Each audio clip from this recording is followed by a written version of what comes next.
اس طرح کی سراسیمگی کی کیفیت ہو تو خاموشی ہی رضا ہوتی ہے. بیٹا کہتا ٹھیک ہے آپ ذبح کر لیجئے، یہ بھی امتثال امر ہوتا، لیکن بیٹے نے 2 قدم بڑھ کے بات کی. بیٹے نے کہا یا ابا تفعل ما تؤمر ستجدنی انشاءاللہ من الصابرین. ابا جان ذبح کیا ہے، جو کرنا ہے کیجئے. یہ نہیں کہا یا ابا تذبح، ہاں ابا جی ذبح کر لیجئے. ذبح کا جواب ذبح سے نہیں دیا، بلکہ کہا یا ابا تفعل، اے ابا جان کیجئے، ما تؤمر، جو بھی حکم ہو. ذبح کیا، جو بھی کرنا ہے کیجئے. رہی بات میری، یہ کام آسان تو نہیں، لیکن میرے اللہ نے چاہا تو صبر کر کے دکھاؤں گا. منا کی وادی ہے، باپ اور بیٹے دونوں نے طے کر لیا. باپ ذبح کرنے پہ راضی ہے، بیٹا ذبح ہونے پہ راضی ہے. یار اسلام من مانی کا نام نہیں ہے، اپنے خواہشات کو پورا کرنے کا نام اسلام نہیں ہے، اپنے آپ کو مالک کے سپرد کر دینے کا نام ایمان ہے. اس کا نام اسلام ہے. یہاں دیکھیے فلما اسلما، جب دونوں نے طے کر لیا، دونوں راضی ہو گئے. باپ ذبح کرنے پہ راضی ہو گیا، بیٹا ذبح ہونے پہ راضی ہو گیا. وَتَلَّهُ لِلْجَبِينِ، اور باپ نے بیٹے کو پیشانی کے بل لٹایا. قرآن نے وہ سارا منظر بیان کیا ہے. اس پر مفسرین کے 2 قول ہیں.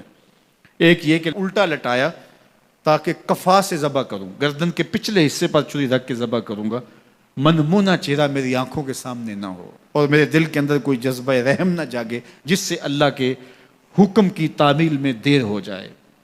اور دوسرا معنی یہ کیا کہ آپ جانور قربانی کے لیے ذبح کرتے ہیں تو اس کی گردن کو بل دے کے اس کی پیشانی کو زمین پہ لگا دیتے ہیں تاکہ یہ رگیں تن جائیں اور ذبح کرنے میں آسانی ہو. حضرت اسماعیل کی معصوم گردن کو بل دے کر کے ان کی پیشانی پتھر کے ساتھ جوڑی گئی. وَتَلَّهُ لِلْجَبِينِ، پیشانی کے بل یوں لٹایا گیا کہ گردن کھل جائے اور بیٹے کو ذبح کرنا آسان ہو. آنکھوں پہ پٹی باندھ لی کہ یہ منظر تو دیکھا نہیں جا سکے گا، اللہ کے حکم کی تعمیل بھی بہر صورت کرنی ہے. سعادت مند بیٹا بولتا ابا جان مجھے رسیوں سے جکڑ لیجئے، کہیں ایسا نہ ہو کہ میں تڑپوں اور اللہ کا حکم پورا کرنے میں آپ کو دیر ہو جائے. باپ بیٹے کو رسیوں سے جکڑ لیتا ہے، ہاتھ میں چھری پکڑی ہے، ذبح کرنے لگتے ہیں تو بیٹا بولتا ہے ابا جان رسیاں کھول دیجئے. کیوں؟ آپ کا منصوبہ، آپ کا پروگرام تبدیل ہو گیا. کہا نہیں. تو پھر کیوں رسیاں کھولوں؟ کہا کہیں ایسا نہ ہو کہ کل کا مورخ لکھے کہ باپ ذبح کرنا چاہتا تھا، بیٹا ہونا نہیں چاہتا تھا، باپ نے باندھ کے کیا. کھول دیجئے، نہیں تڑپوں گا. رسیاں کھل جاتی ہیں.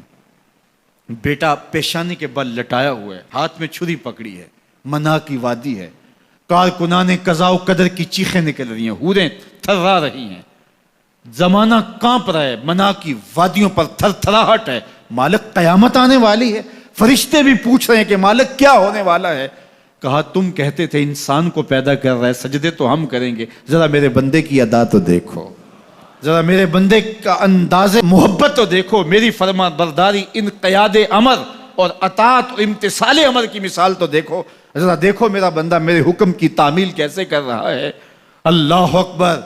کائنات آنکھیں جھپک رہی ہے، سورج منہ چھپا رہا ہے کہ یہ منظر دیکھا نہیں جا رہا، اور منا کی وادی تھر تھر کانپ رہی ہے کہ ایک بوڑھا باپ ہاتھ میں چھری پکڑے اپنے نو نہال فرزند کو ذبح کرنا چاہ رہا ہے. عجیب منظر ہے کائنات کے اندر.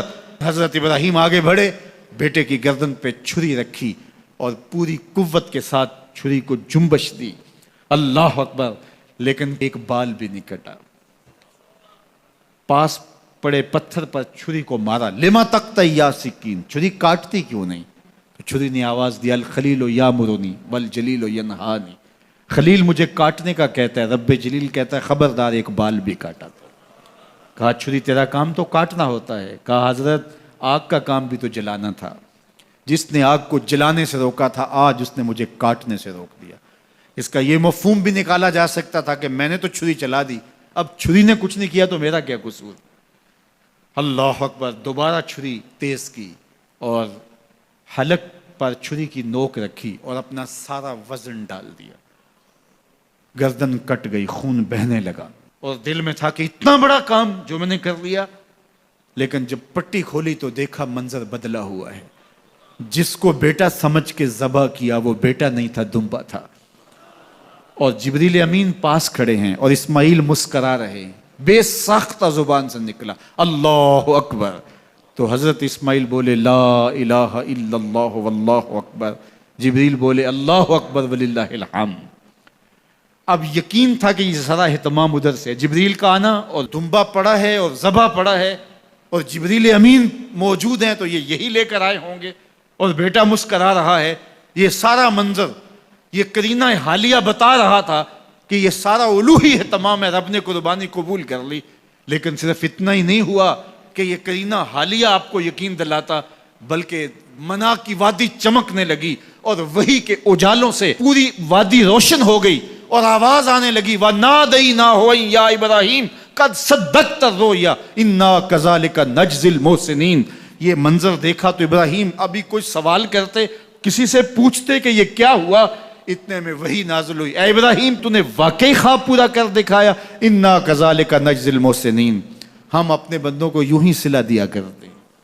تیرے بیٹے کو ذبح نہیں کروانا تھا تیرے ہاتھوں سے, ہم نے تیرا امتحان لینا تھا. بس ابراہیم تیرا امتحان پورا ہو گیا. ہم نے تیری سنت کو اب قیامت تک کے لیے باقی رکھا, قیامت تک کے لیے باقی رکھا. اور پھر خود میرا رب کہتا ہے سلام علی ابراہیم, اے ابراہیم تیرے اوپر سلام ہو. اللہ اکبر. منا کی وادی کے اندر حج کے موقع پر 40 لاکھ حجاج ہیں. تو کچھ شیوخ عرب کے اور باقی عمرا مخیر سعادت مند لوگ 100 قربانیاں بھی پیش کرتے ہیں. تو کروڑوں قربانیاں منا کی وادی میں ذبح ہو رہی ہوتی ہیں اور حدود حرم میں, اور بے ساختہ زبان پہ نکلتا ہے سلام علی ابراہیم. ہر سال یہ شور و غوغا ہوتا ہے کہ اس مرتبہ قربانی بہت مہنگی ہے, شاید زیادہ لوگ قربانی نہیں کر پائیں گے. لیکن جو ہی موسم قربانی کا آتا ہے گلیوں اور بازاروں کے اندر جانور گھوم رہے ہوتے ہیں اور ان کو دیکھ کے بے ساختہ زبان پہ آتا ہے سلام علی ابراہیم, ابراہیم تیرے اوپر سلام. تو یہ کتنا بڑا امتحان تھا, کتنی بڑی آزمائش تھی. لیکن اس آزمائش سے سرخرو نکلے, نمبر بھی پورے 100 حاصل کیے, کامیاب اور بامراد اور کامگار ہوئے. آج ہمیں اس سنت کو باقی رکھ کر کے ہمیں وہ یاد تازہ کی جا رہی ہے کہ میرے ایسے بندے کہ جو میرے حکم پہ اپنی سب سے عزیز چیز بھی قربان کرنے سے گریز نہیں کیا کرتے. ہمارے ایک بزرگ فرمایا کرتے تھے کہ ہر بندے کا ایک اسماعیل ہوتا ہے, جب تک وہ اپنے اسماعیل کی گردن پہ چھری نہیں رکھتا رب کا قرب نصیب نہیں ہوتا.